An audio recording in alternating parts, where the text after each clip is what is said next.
Gold prices continue to go up. The American economy, still kind of shaky. Hi, I'm Colin Anthony with OutdoorHub.com. We wanted to know, is finding gold easy? Is finding gold in front of a camera easy? Does it affect your hunting season? We caught up with Todd Hoffman, cast member of the Discovery Channel's hit show, Gold Rush, to ask these very same questions. I went back in the 80s with my dad, probably 84, 85. And we went up out of probably 120 miles north of Fairbanks up into Deadwood Creek. And there was mines everywhere on the creek, lots of families. And it was pretty cool experience. I was probably 14 years old. We mined for 2 years, weren't very successful at it, but I always knew in the back of my head if gold went up and you know, the situation kind of developed like it did coming out of the Carter days, that it was a possibility to go mining again with my dad. The history with your dad, and he gold prospected back in the day as well. Yeah. Is that where it all started? Or did he learn from somebody? What's the My history? dad didn't learn anything. I mean, he talked to an old guy, did a little research, built his own equipment, and you know, I mean, we didn't do very well. But you know, the first time there's a guy down on our creek and he did 3,000 ounces, and I watched it, and I was like, oh my gosh, wow, the possibilities here are incredible. You know, 3,000 ounces. I watched him do it 1 week. Okay, now that's not the normal thing. You know, it's not. But the possibilities are there. You know, and that's what kind of keeps you going. Because I'll hit some, you know, a pocket like that eventually. It's just a numbers game. Eventually I'll hit it. When you found your first flake of gold, what was that like? How old were you? What did it feel like? I found my first gold when I was like at 14, 15. So it felt good, you know. I didn't quite understand it. It feels a lot better now, knowing what, you know, you got all these countries out there debasing their currency, and you can't debase gold. So pretty interesting when you get it when you're older like me. It's like it's like you against the world, and you're just tricking the world. And it feels way better having gone through troubles and stuff, and know you know what it's really worth now than when I was 14 and just like, hey, this is pretty cool. You ever sit around in the off season and go, just one more day, find a little bit more? Yeah, you want to get, yeah, I mean, when you watch gold go up and you do the math in your head, you know, how much do I control? And people want metal. I mean, guys out there, the average guy doesn't have really any metal, and he wants it. He's going to want some of it. So we're just beginning in this whole thing. We're going to see gold 3,000 to 5,000 an ounce, and if you don't have any, you're going to be trying to figure out how to get it. You had your two sons with you this year, or for season 1. Yeah.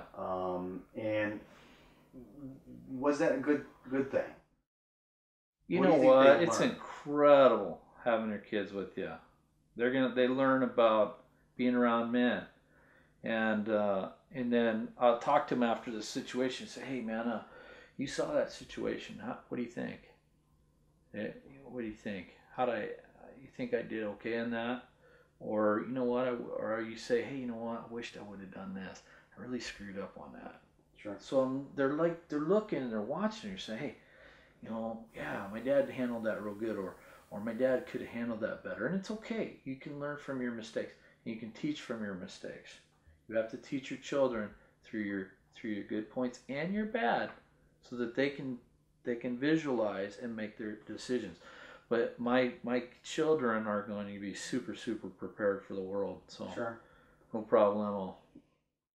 How big is Sandy?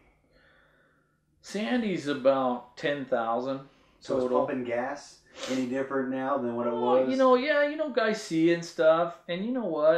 It's you know, and Discovery gives us these little pictures, you know, and then I sign them and all that stuff. They're just great guys. our fan base is the best in the world. They really are. They're not, you know, these aren't the guys that watch Jersey Shore. These guys are like, they're trying to better themselves, and Sure. and they're the core of America. I would say that our fan base is really, really the core, solid ass kickers of this country. I mean, I'd lay them on anybody's fans. I mean, we're the best. So. What's life like, do you think, for the crew and their families, specifically their families? I mean, we see them up there in Cam, being a part of it. They enjoy it? I think the boys loved it. My daughter loved it because when my boys went home, she got just dad and mom time, a lot of mom time. Sure. My boys dug up bones, built forts. They got to buddy up with guys around the world, get exposed to just some really, really great people. We found a little special place that during the flood, the Great Flood, and like you read about in the Bible, when that happened, in the Indian River, it pushed a lot of the animals into this one area.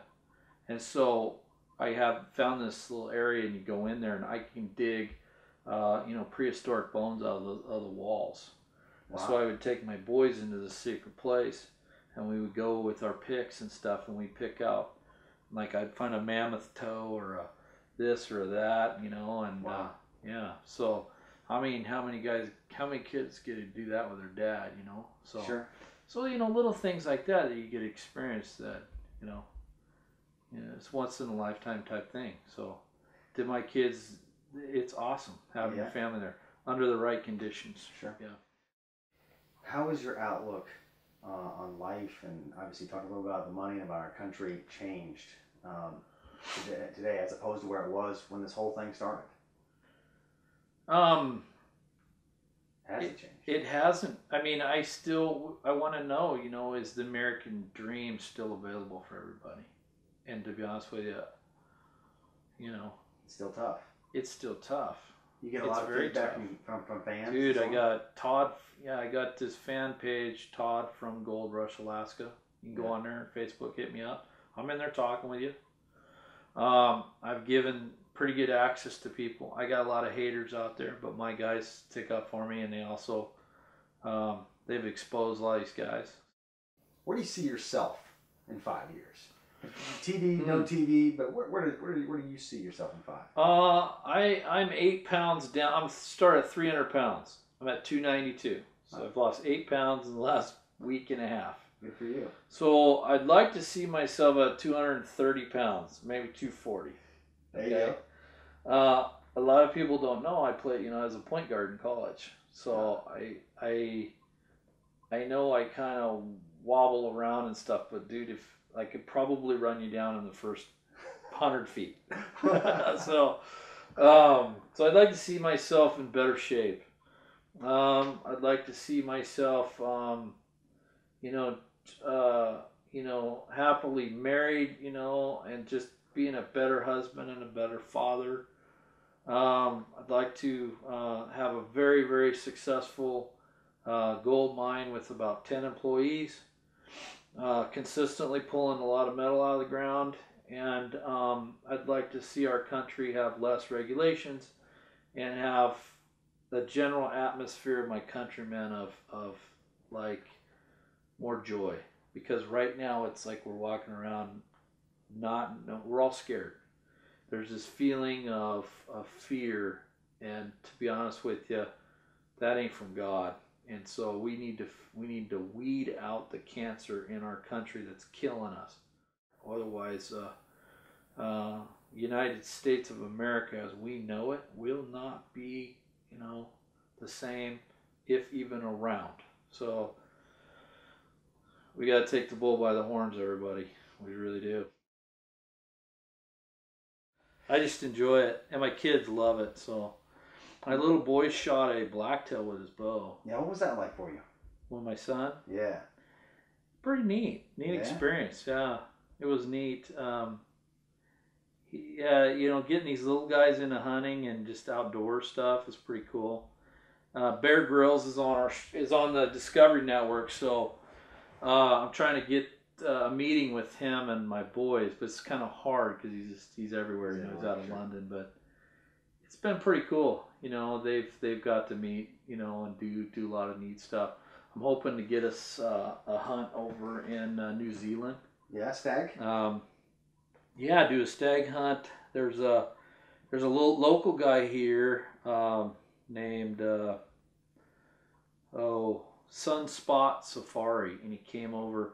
We have a little hunting club that I'm a part of. I say little, there's 500 guys in it. Nice. So it's not little, but no, it's not. And these guys are a real deal. So and so I learned a lot from them. I got a buddy that calls in cougars. He's shot 8 cougars. Wow. Cougar population, because they won't let them hunt with dogs here in Oregon, is just. So I've had a lot of friends that when they're archery hunting, they get stalked. It's like actually getting kind of regular, which is like freaky, you know. Wow. The last one he shot was a 150-pound cat. Imagine that jumping on your back. Holy cow. No, I know. So I like that. I think we're going to go on a pig hunt pretty quick. Yeah, Texas. Russian boar. No, they got him. There's a guy out here. Oh, he's got some Russians? Yeah, nice. yeah. Clover Ranch out here. He's got some Russians, and nice. We'll see. You know, I'm trying to get us away. You know, go do some stuff. Do you bird hunt at all? You ever pick up a shotgun? Yeah, a little bit. I'm trying to get into it more because I'm, you know, Willie Robertson, the duck commander. Yeah. So it's funny, but we had the same. We had to each hire an agent, you know. Yeah, so yeah. It's silly, but it's funny because we get together a little bit, and so he's sponsored by Hubinelli. Yeah. So. But yeah, there's a lot of guys that try to get me on and do bird hunting and stuff. But to be honest with you, man, I'm so freaking busy. Yeah, Just like right now, I'm trying to get a D10. I'm trying to put equipment together, financing together. I'm trying to put, you know, I just got a lot to do. And then in the meantime, I take my boys to school, you know, pray with them every morning, and then get them to school, and then, you know, I spend time with them, you know, every day. So my kids. Has faith always been, you know, strong in your family? Is it? Yeah, I mean, born and raised. Yeah, we're just non-denominational Christians. My dad and my mom raised us that way.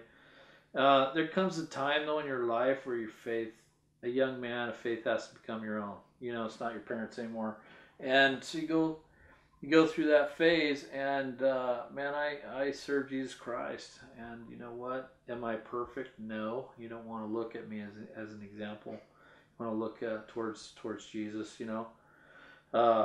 But that's how I raise my kids, and I say it, you know. Discovery, you know, all these, you know, the Discovery Channel gets a little nervous because they say stuff like that, but you know what? Screw it.